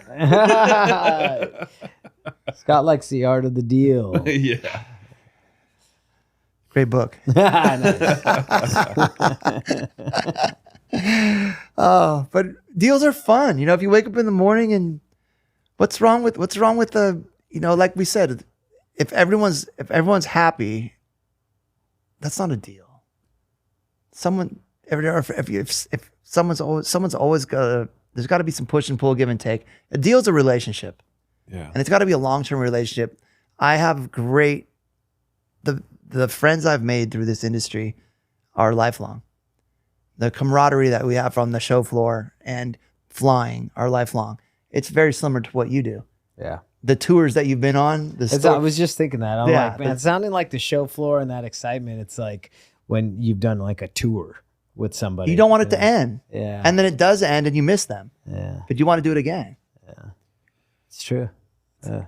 I mean, it's just got to be amazing. I couldn't imagine. There are some tours though that I'm glad I'm not on anymore. But you're older now. You can kind of pick and choose those, right? You don't have to live in the busted up van. Yeah. I mean, you could graduate to the coach, Yeah. or, the jet. We gotta go find. We gotta get the art of the deal on a jet here, man. My friend is actually brokering one right now. He's brokering a G550, 43.5. Wow. Then you're talking millions, I'm assuming, right? Yes, 43.5 million. Wow. All right, I'll stick with the van. I'm good with that. Wow. Well, just kind of drawing into, you in the struggles that you had jumping out of the hospital. Talk to us a little bit about that and how you, again, persevered through all of this craziness to bring you back to where you are right now. I don't even know if I'm back. I don't even think I'm still off in a shell of what I used to be. I'm not myself anymore. I try. Fake it sometimes, do my best, but I had I felt that losing the ability to go wherever, to being a helicopter pilot was freedom. You're in charge. Being able to jump on a plane and travel around the world whenever you wanted with just the backpack, that's gone. Being able to I want to go to South America. I want to go to Machu Picchu and climb up those stairs. I can't do that anymore. I'd have to pay people to carry me up there and stuff. And that's just something I'm not into doing. And I struggle every day with pain, and I can't because of my ability to overindulge myself with pain medicine because of I just will admit that I probably am what's known as a recovering drug addict. I will take them, and I will take more, and I will take more, and then I'll take more and more until I'm on the floor and not breathing. Mm-hmm. And I that took years to break, and it took breaking people that loved me around me. I broke people that cared a lot about me. I mean, I went to the bottom of the barrel. What was the pain? Where, talk to me about where was the pain coming from? Because I know you had talked about, and I've seen some of the surgeries that you went through. How many surgeries have you gone through? 60 plus. Yeah. And so you have, it's just relentless nerve pain. It's not just the bone. The bone pain comes from the walking too much. Mm-hmm. The nerve pain comes from the leg, my left leg just being snapped in half and the sciatic nerve having nowhere to go. And what happens is it wants to fire. It wants to go all the way down to where your toes are so you guys can curl your toes. Mm-hmm. And that's what the sciatic nerve does for you. But I don't have that. And it has nowhere to go. So it just wants to fire and just wants to bounce and run around. And it's looking for something to send the signal to, right? And the surgeons go in there and they cut it and they pull it out, it just goes farther up in. Mm-hmm. And I think that there's just no medicine that will cure it. Mm-hmm. Is that what do they call that? Like phantom pain? No, the phantom pain's phantom's like your limb. I never had that before. Okay. Like you think your limb's there, but it's not there. Yeah, no, I never had that. You probably won't ever see me without my metals on my metal. I just call it metal because my legs are mostly metal. Yeah. I have what's known as osseointegration. That's something that maybe if anyone's ever listening to this, to look up. I don't know if you can pull it up in time, but osseointegration is where, because of my burn injuries, you can't wear traditional socket prosthetics like a sock. You can't put them over my skin because when I walk, it'll just rip the skin apart. So I have they just put titanium up into my bones, and I'm able to just connect. Right, you connect them on, they just lock on, right? Right. Mm-hmm. Osteointegration. Osseo. Yeah, osseo is like bone, and then integration. So this one is it pretty much goes all the way up into here, and then I'm able just to clip on with a quick release column, almost like a bike lock. Did you have to go to didn't you have to go out of the country to get that done, or they weren't allowing it, or insurance wasn't covering it? No, insurance doesn't like that. Insurance doesn't cover it, but there's a surgeon that kind of pioneered it in Australia. Okay. And I did meet with him here in the States, mm-hmm. but he wasn't my guy. He would operate on anybody, and I don't trust it. There we go. Yeah. Yeah, that's awesome. There you go. That's a great example. It's pretty much exactly what I have on my left with that exact processor. That's my leg. That's the Genium processor. Your legs are sexy if those are your No, legs. that is not my particular leg. But well, so my left one is like that, but my right one's below. Okay. So I still have my right knee. You still, yeah. Yeah. Which I thought was important because when I met people that were in kind of worse shape than me, mm-hmm. and they came into the hospital. Excuse me. They came into the hospital and they said, "Look, man, look at us." They had lost fingers and legs and stuff, and they showed me that how they can still drive and they can still get around and do things, and it made me feel like there's a little bit of hope. Yeah. Because they're like, "Man, you still have like your knee. You're going to be able to you're going to walk." And it took a long time. And I still struggle. I mean, without the canes and the crutches and the walkers and things, I can't go very far. But I can stand up, and that's huge. Yeah, that's huge, man. Well, I mean, I know you have your Harley is outfitted too with it's like a wheel system that allows the bike to stay upright, right? Yeah. When you stop at a stoplight. Honestly, but I don't trust it. Because I remember you arguing with me at the hospital. You're like, "I'm never going to be able to ride a motorcycle again." And I was like, here's some options here. And then he starts researching and he finds a guy out, I think in Florida. Yeah, that had all the parts you needed, man, right? Yeah. But the thing is, I'm scared that when I come to a stop, that won't, when I hit the actuator button, the legs won't come down and I'll just topple over. Right. So I haven't been riding it, and I'll fire it up every other month or so, but I really need to be safe and to do it right. I need a sidecar. Yeah. Yeah. That's really what needs to happen. Sure.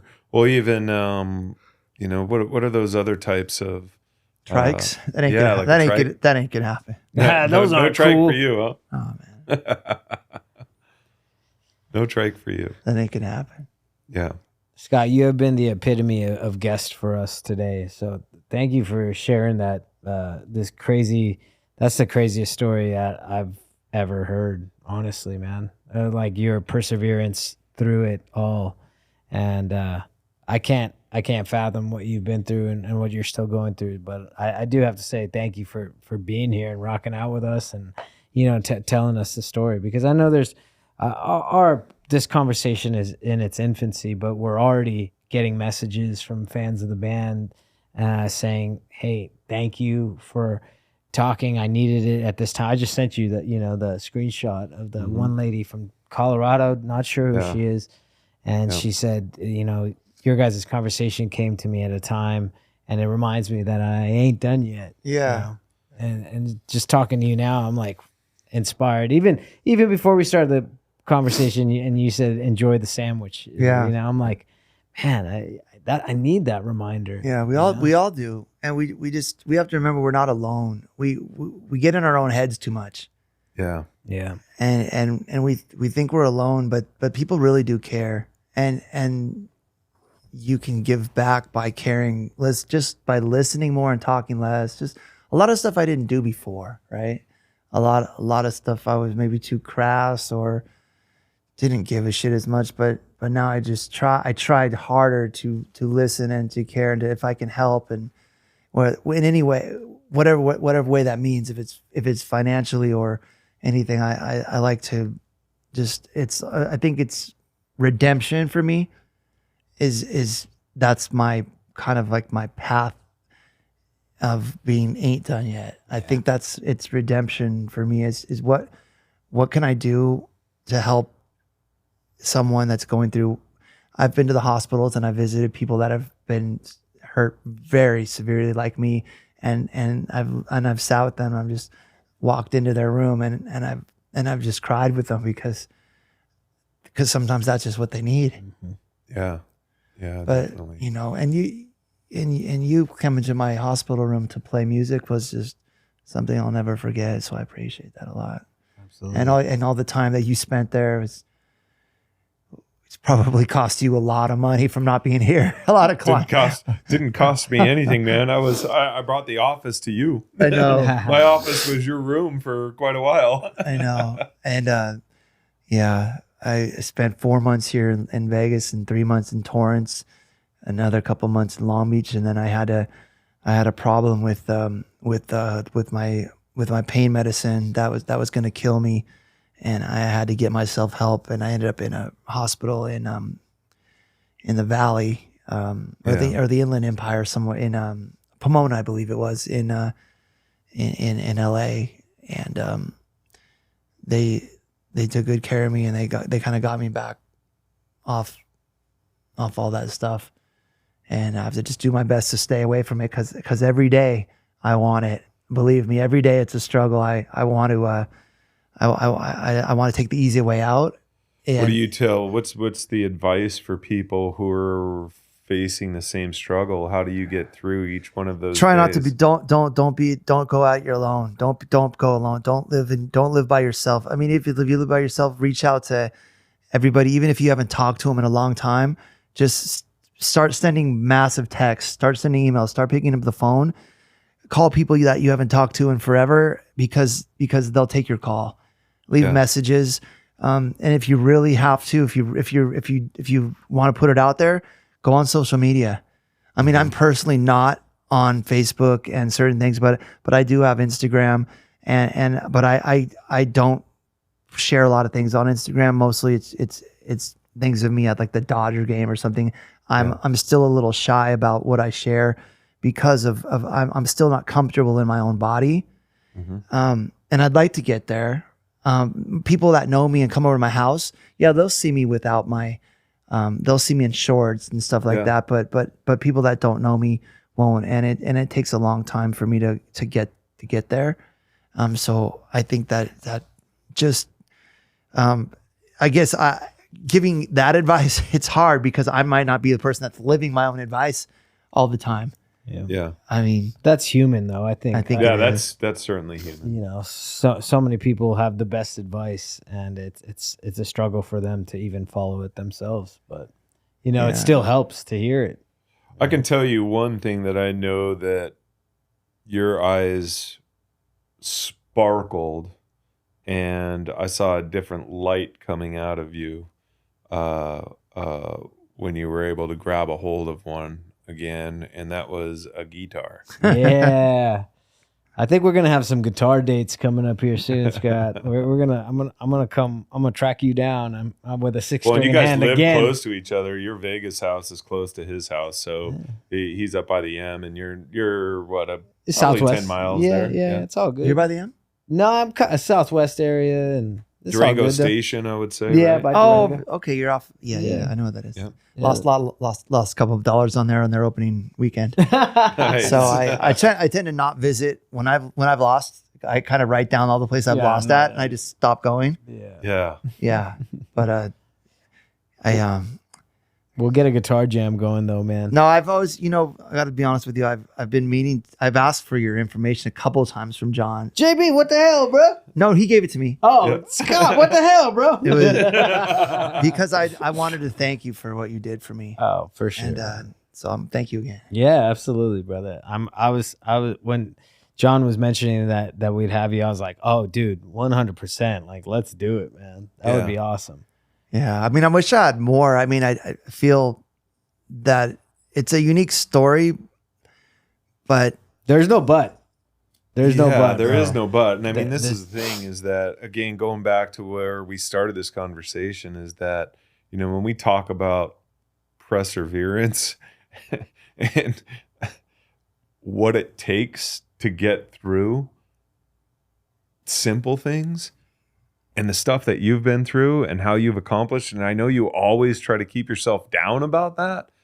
But I mean, again, the doctor said you had less than a 2% chance of survival. And here you are sitting with us right now.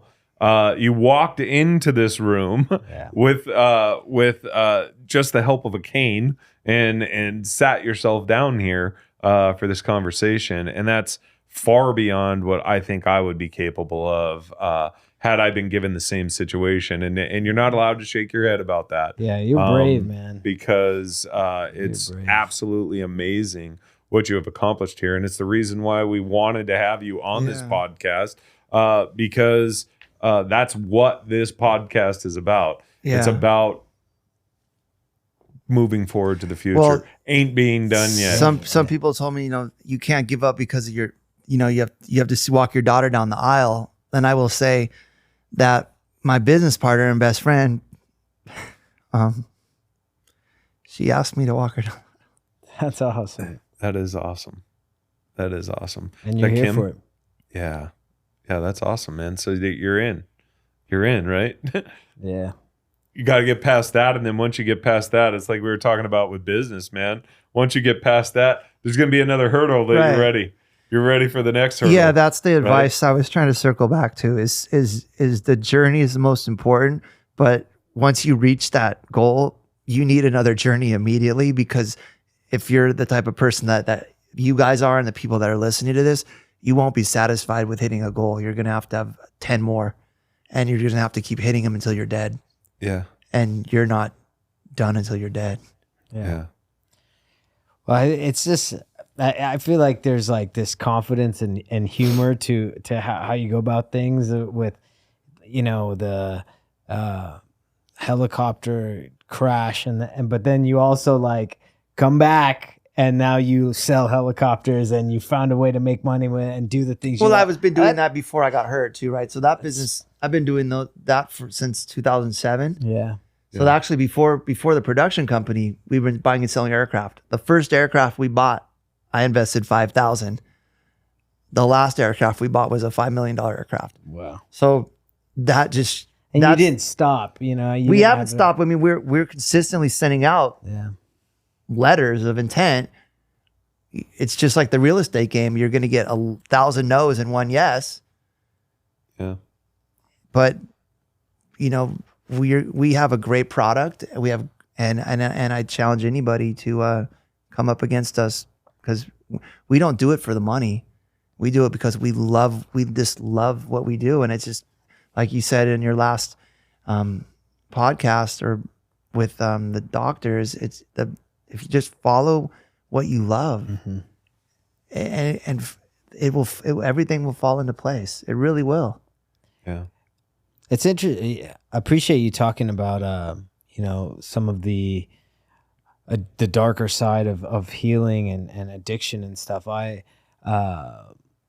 My organization, the organization Life by Music, one of the places we go to is Mission High School here in Las Vegas, which works with NA and AA kids who get kicked out of or have to leave their high schools. Things come up.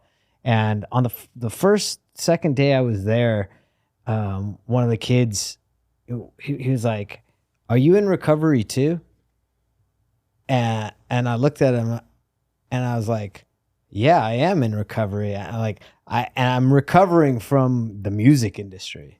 I'm really at a point in my life where we're recovering from the industry, our expectations of it, everything we went through in it." I was mentioning how we're independent now and we're navigating, those parts, hoping to have a release ready to go. If not, when this comes out, we'll have our first independent release since before we signed.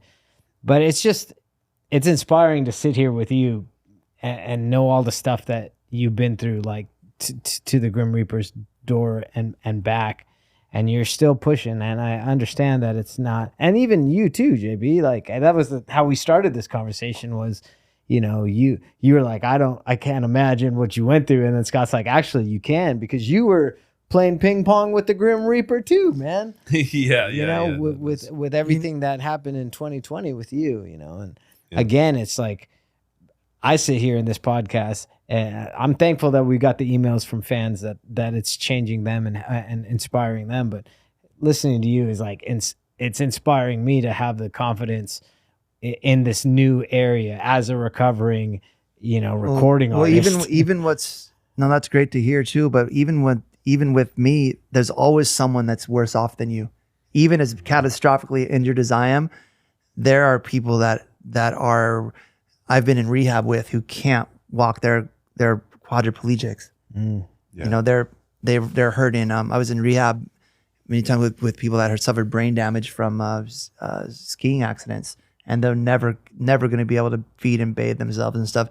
And I'm wondering, do they look at me and wonder, I feel bad for him because he has all this pain and he has burn scars and things like that, and my whole body is just completely covered in scars, and do I feel bad? Like who is it a contest of because I look at them and when they have the breathing tube full time on the ventilator, I feel bad and my heart just breaks for them. But I wonder, how do they feel about me? I don't know. I mean, not to go off on that tangent, but I mean, I really knew that I was hitting the lowest of the low when I was asking so-called friends for fentanyl because I was in such much pain. I wanted to die. I didn't want to kill myself, but I wanted to sleep. I just wanted a break. I just wanted a break for 10 minutes of this horrific pain. And I would get it and I would put it on tinfoil like a friggin' crack addict, and I would smoke it and I would fall on my face and crack my face open, and I would wake up and my wife is doing CPR on me, and I'm blue, and that was wrong, and that was the lowest of the low post accident when you're counting the days until your opioids can refill, when you're going to the street to get drugs, to just because you think you can't handle something. You just need help. You just need to be vocal and scream to the wherever you need to scream to, whether it's reaching out to your family, on social media, whatever. Just beg for help, because there are good people and they will come to help you. Is that how you got out of it? How did you get out of it? How did you rise above that? I think the last time you saw me in the hospital with a trach down my tube, they had called. I wasn't breathing, and they had called 911. Yeah. And you saw me in the hospital, and I decided right there that this wasn't the life for me. I didn't. No matter if I had to deal with pain or whatnot, I wasn't going to put the people that love me through this again. Yeah. And you were in the hospital. Liz was there. Ian came. Greg came, and driving home. They released me from the hospital at around 11:30 at night during March Madness. I had nowhere to go. I remember you. I had nowhere to go. You texted me and you drove home. You drove all the way to California. I did. I had nowhere to go.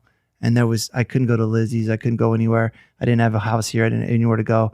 I ended up soiling myself on the way home in the middle of the night from to go to LA. I collapsed on the front lawn of my mom's house and just slept for days and just cried and I said I have to change my life because I'm gonna die. And too many people cared about me and brought me back from the dead too many times for me to go out like this. Right.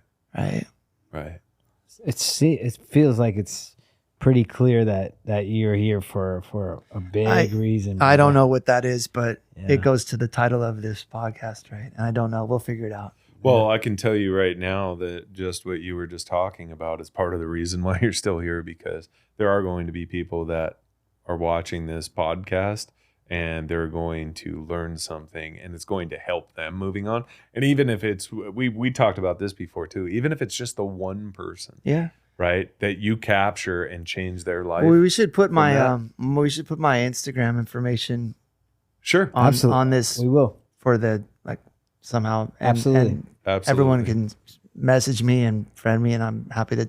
I will talk to anyone 24 hours a day via text. I don't care. Phone call. You can call me in the middle of the night. That's what I need to do. That's Definitely. fucking awesome, man. And that kind of, if we could, with all our podcasts, all our conversations, I ask, and you say you talk to anybody, and that's beautiful. You say that. I do have a question. If you were able to speak to your younger self and talk to your younger self, what would you say to him? Don't fly helicopters. No, I would say, like I said earlier, to circle back to the beginning, I would say, don't chase the money, don't be impatient, and enjoy every sandwich. Yeah. Because you never know what's going to happen, and tomorrow is not promised. Totally. Yeah. Could you share a couple more of the ones that you had that you're kind of living by right now in your life? That you pulled up? They were awesome. Yeah, those are great. Yeah, a few just kind of popped into my head late night. If you care about what other people think of you, you'll always be their prisoner. Mm. Artists, especially music industry. What other people think about you is none of your business. Yeah. I think it's kind of a cliche one, but success is the best revenge. Mm-hmm. Yeah. That kind of goes.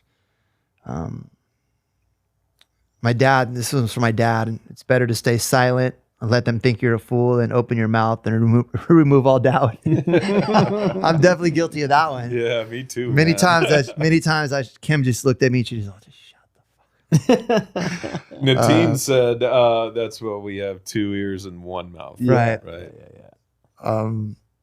The softer you speak, the more you hear. We suffer more in our imagination than in reality. Mm. Thinking is difficult, therefore most people judge. Mm. And talking slowly is a sign of confidence. When you talk slowly, you control the pace of the conversation. I love that. Yeah. In the past, I had a tendency just to go rapid fire, and I really had to learn to kind of slow that down. Me too. I would talk at a rapid pace, and I did learn to kind of slow down, because I almost got to a point where I was talking faster than I was thinking. Mm. Yeah. and you can get yourself in trouble that way. Sure. Yeah. I think this is a good one. Become strong financially, physically, mentally, and spiritually. Be in debt to no man or institution. And I'll just say this: don't seek attention and validation. Do what you think is right, regardless of what anyone else thinks. Mm. Love it. I think that might be a good way to end this bad Absolutely, boy. man. This has been awesome, Scott. Seriously, man. Thank you. Oh, thank you for having me. I appreciate you coming down and chatting with us, man. And we definitely have to have you come back too, because we got more stories to dig out, and Yep. you know, we've had some pretty good biz stories that we can throw against the wall and chat about. Yeah. Well, thank you guys for your friendship, and it's just been this is an honor. I appreciate you guys. Absolutely, man. Definitely. Love you, brother. Love you too.